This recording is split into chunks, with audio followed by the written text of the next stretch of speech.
Hello, this is Top of the Morning. I'm John Carrington, and we're here with Evette, Mosey, Ross, and we're talking about the 50th anniversary of UMBC. That's University of Maryland, Baltimore County, and here we are. 50th anniversary. What are we doing to celebrate?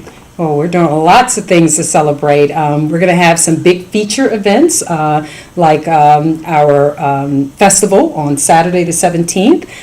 We're going to have fireworks. We're going to have music and food vendors and all sorts of things. And we're going to be having our State of the Union address on that Monday. We're going to be having alum come back in the thousands, hundreds and thousands. So we're really excited. Lots of things going on. All right, and what is your role in this? Are you the MC? Are you coordinating all the talent? Not are you quite. The talent? Not quite. Actually, I have two hats here. One, I am Vice Provost of Enrollment Management, so I have some administrative responsibilities here. But I'm also an alum of UMBC, and I am active on the 50th Engagement Committee. So my job is to really help generate the excitement and to get our alum to come back to campus. Beautiful. And experience this with us. Well, I graduated from the University of Maryland College Park. We enjoyed playing you guys in basketball. Okay. All right, we won't hold that against you. Now, what is the goal of this 50th anniversary celebration? What is your goal? Our goal really is to help our friends to see celebrate in the accomplishments that 50 years and so much has transformed in 50 years. So much we've accomplished so much as a campus, as a community in 50 years. So it's really just to bring our friends back and to join in the celebration. What are the big changes since you graduated? Oh, wow.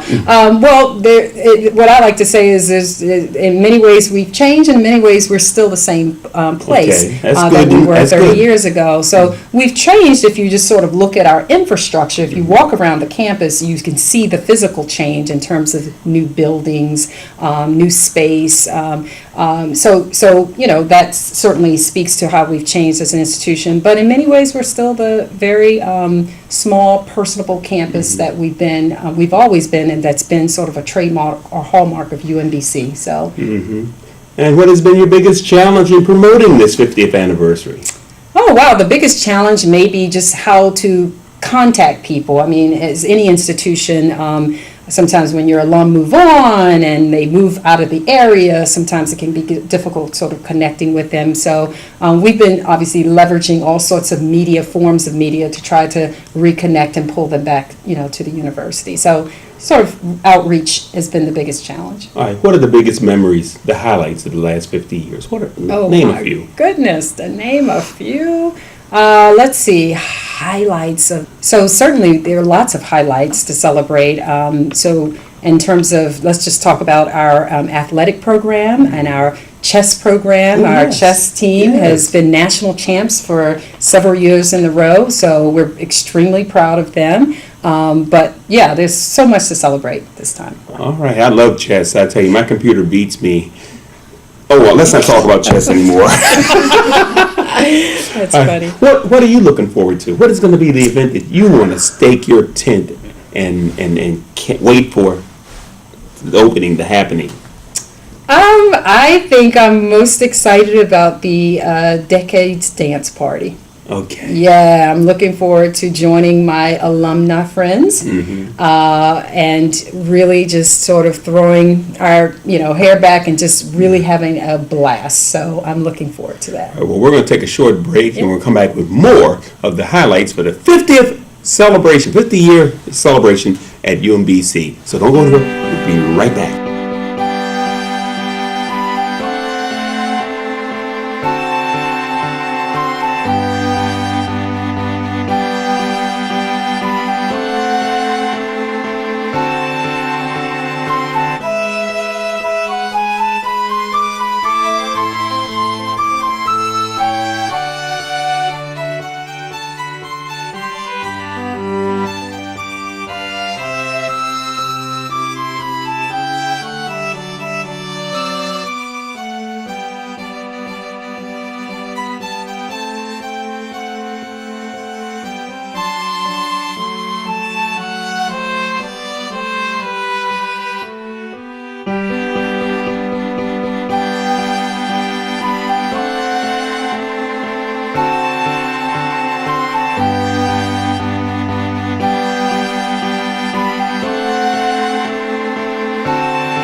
Welcome back. This is Top of the Morning. I'm John Carrington. I'm here with Evette Mosey Ross, and she is a wonderful personality.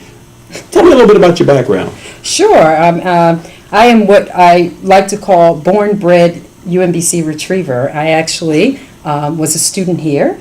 Earned my bachelor's degree in the mid-'80s, and upon graduation I was offered an opportunity to stay here and work, and I've been here ever since. So my work has spanned from res life to admissions and registrar and financial aid and enrollment management in general. So.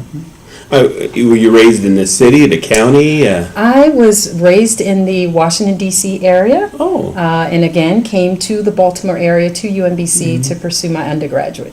All right, so you were adopted. This is so wonderful. I like that. You are welcome. Welcome to the Baltimore area. Sure. All right. What are your big attractions around the campus? I mean, talking about sites and places and things to do around the campus. What are your big attractions? Oh, wow. My favorite spots would probably be our Commons area. One of the things I like most about, first of all, our Commons is our student union. It's a place where our students come together. They can get food there, they can study, our bookstore resides there. But what I like most about that space is if you look up, you will see there are flags, international flags, and those flags represent each of the countries that our students represent. So you'll see hundreds of flags there. So I think that's symbolic of who we are as an institution. All right, I'm curious, what are your favorite foods? You're from Washington, D.C. We here in Baltimore like steamed crabs. I mean, what are your favorite foods? That's it. That is actually my favorite food. I love crabs. And what are your hopes and expectations for this anniversary celebration? Anyone who's interested in being involved will find a special connection here. So it may not be that they want to come out during the middle of the festival on Saturday, but they may choose to come to one of our departmental receptions, maybe an academic department or maybe an administrative unit that they worked in while they were here as a student. So my hope is that people will find their own special way to reconnect with the university. All right, well, I enjoy dancing, and when you mentioned that Decades dance party, explain exactly what's going to happen with that. What's going to happen is our alum will be entertained with music from the various decades that UMBC was in existence. So we'll start with the 60s and make our way on up to the current decade here. So. All right, mashed potatoes, twist. There you go. You need to come out I was and join there, us. folks. They don't believe me. They don't believe me. What were your dances from your decade? The mashed potatoes, the swim. No, not quite that one. The chubby checker. Come up a few decades. But yeah, we had some fun times. I can remember many of our gatherings as a student here, and we had some. She good doesn't times. want to reveal it, folks. Soul Train. I was there for Old Train. That's funny. All right, well, we're going to take a break on that note. We'll be right back with more of Top of the Morning. Don't go anywhere. We'll be right back.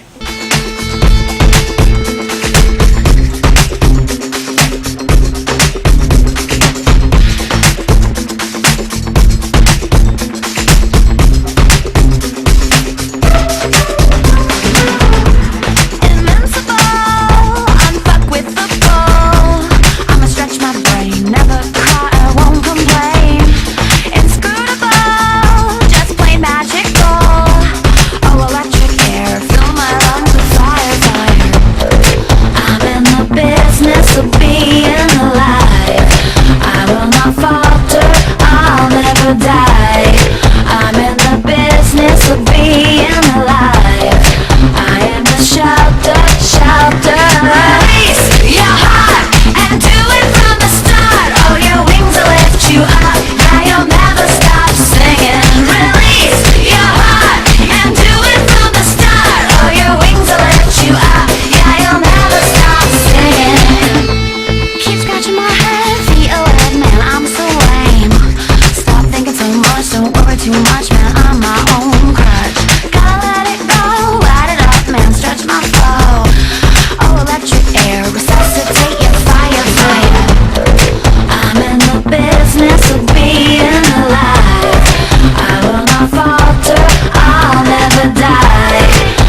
welcome back. And I'm John Carrington, having a great time with Dr. Freeman Rabowski of UMBC, yes, sir, president. Right. And of course, you were inducted into the National Great Blacks in Wax Museum.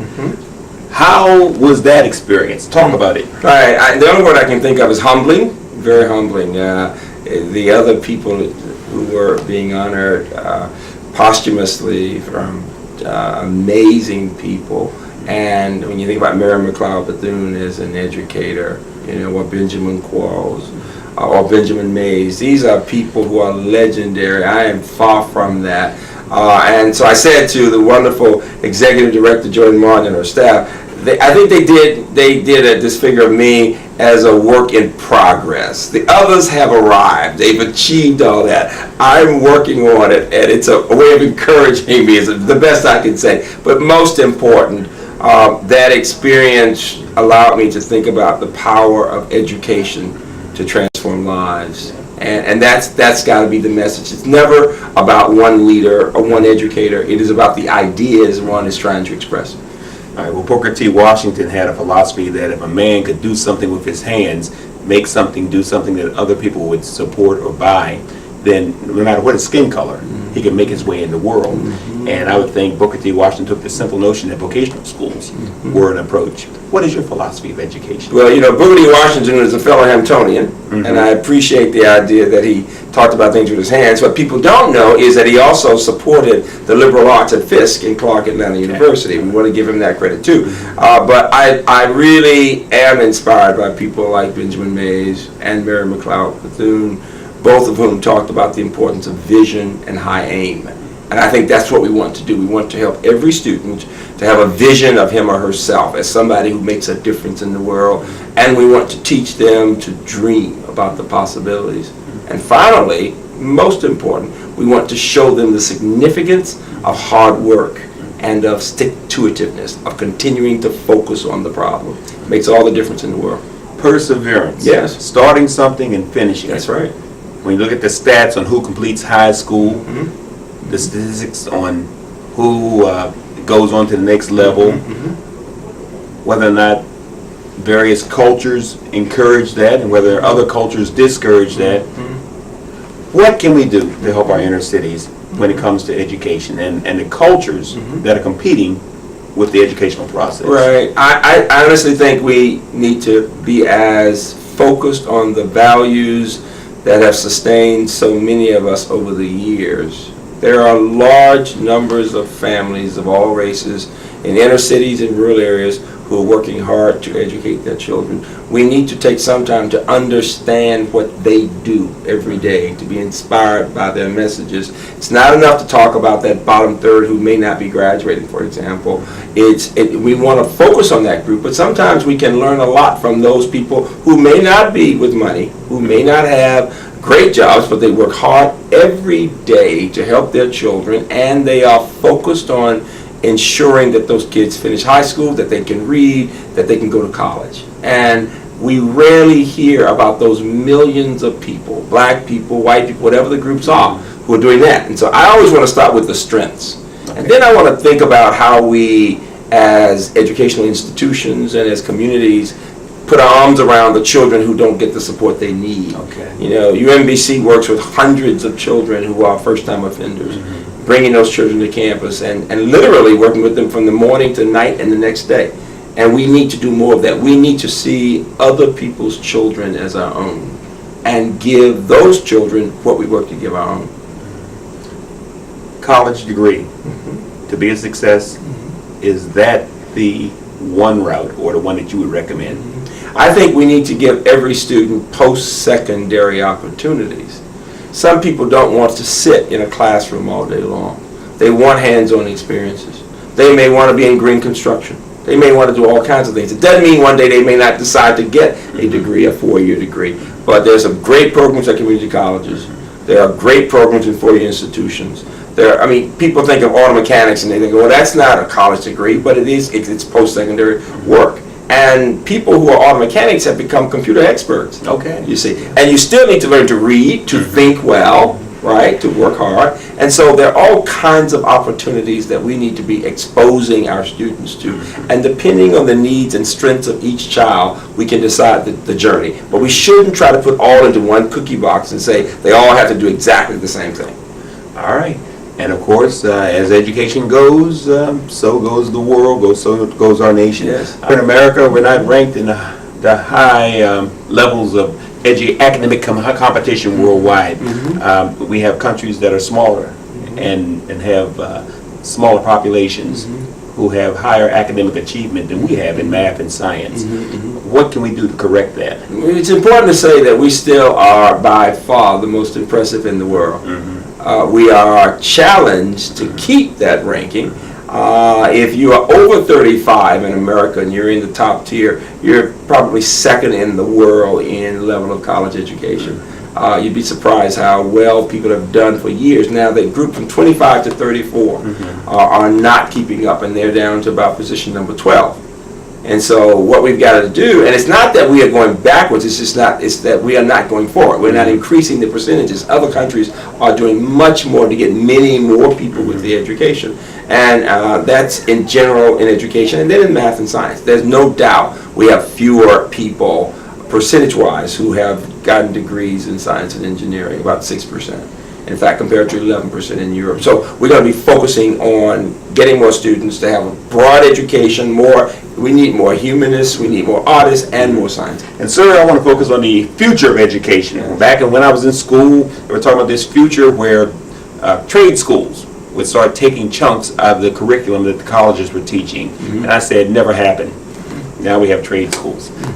What do you see as the future of education, competition-wise, method of delivery-wise? What do you see? I see more and more students looking at different options. Half of all students in America now starting community colleges. People don't realize those are some fine institutions and can give an excellent education. I'll see more and more students having pathways. Some will get post-secondary training or education that may or may not lead to four-year degrees, and yet they can get good jobs. Others will go on the route and move ahead with the four-year degrees. I also see us looking at a hybrid approach to delivering instruction. More and more you'll see classes that will have some part in person, some part using technology. We'll be flipping the classrooms, meaning giving students more responsibility for learning themselves, not simply opening their heads and pouring in a lecture. You're going to see more use of technology, more group work at UMBC, a lot of emphasis on collaboration, problems that are hands-on, looking at the problems we face in society, whether it's about environmental policy or about cybersecurity. We'll see institutions of education, K through 12, and universities helping students prepare to solve the problems of the world. What's going to happen with the cost of education? You know, I keep hearing a lot about that issue, and we do need at institutions all types to keep costs down. University System of Maryland gets a lot of national visibility for effectiveness and efficiency. I think that places like UMBC and others are doing a good job with costs. We cost so much less than other institutions, and I think the key will be to give students ways of helping to pay for their education, such as internships. I think that students who, I know for a fact, students who get internships, paid internships, for example, are much more likely to have a job when they graduate. And this is the most important point. People know that if you get that education, your life will be better. You'll be able to get better jobs. You'll be able to take care of your families. And most important, you get a chance to prepare your children for a better life.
Welcome back to Top of the Morning. I'm John Carrington, and I'm here with Evette Moses. Excuse me, Evette Mosey Ross. I'm here with Evette Mosey Ross, and we're talking about the 50th year anniversary celebration of UMBC.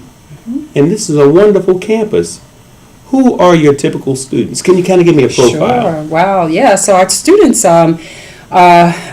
come from all over. We have students coming from representing every state. We have students representing over 200 countries. Our student profile continues to increase over the years. A typical student will come in with an average GPA of about a high school GPA of about a 3.7. Average SAT scores on a two-part about a 1220. Having 2 or 3 advanced placement courses per year. So really impressive students. I've visited the campus, and just in the last year, I've noticed you have a big European-style circle to direct us around to the administration end of campus. Talk about other changes in the campus. Wow, okay. Well, what you'll find, I think, is we've made some real concerted efforts, very thoughtful efforts to build more sense of community here at the university. So you will find some intentional design of space, whether it is in our Albano Kuhn Library and the design of our new learning activity center, where students can come there 24 hours a day and study. It's a study space. So there are lots of different ways where we continue to work on how to build a sense of community for our students and give our students places to work and play. What advice do you have for students who want to attend this campus? Well, I certainly encourage them to come out and visit. So that's the best way to get a sense of who we are as an institution, is to come visit the campus. And we have lots of opportunities for them to do that, from our visit day programs. We'll have an opportunity to meet with faculty, to sit in on classes and take tours of the campus. Or if they are not available for any of those visit days, they can come any given day, and we'd be happy to provide them with information and a tour of the campus. All right. What can our viewers do to help you celebrate your 50th anniversary? Folks can visit the website, and there they'll find a wealth of information about how they can get involved in the 50th celebration. All right. Are you going to have giveaways, trinkets? Oh, for sure. Lots of giveaways. Lots of giveaways, lots of free food, lots of activities for young and old. So lots of opportunities to get involved and help us celebrate this milestone. Okay. Speak to those people who need to return to school. Oh, wow. Well, there are lots of opportunities to, you're referring to people who want to return to get another degree or finish up their degree. They simply need to contact the admissions office, and we can get them the information they need about re-enrolling at the institution. Is there anything you would like to add at this point? No, other than we are excited. We have lots to celebrate, and we hope that our friends and alumni will return back to the campus and join us in this celebration. Well, I want to thank Evette Mosey Ross for being such a wonderful wealth of information celebrating the UMBC 50th anniversary. I'm John Carrington. This is Top of the Morning.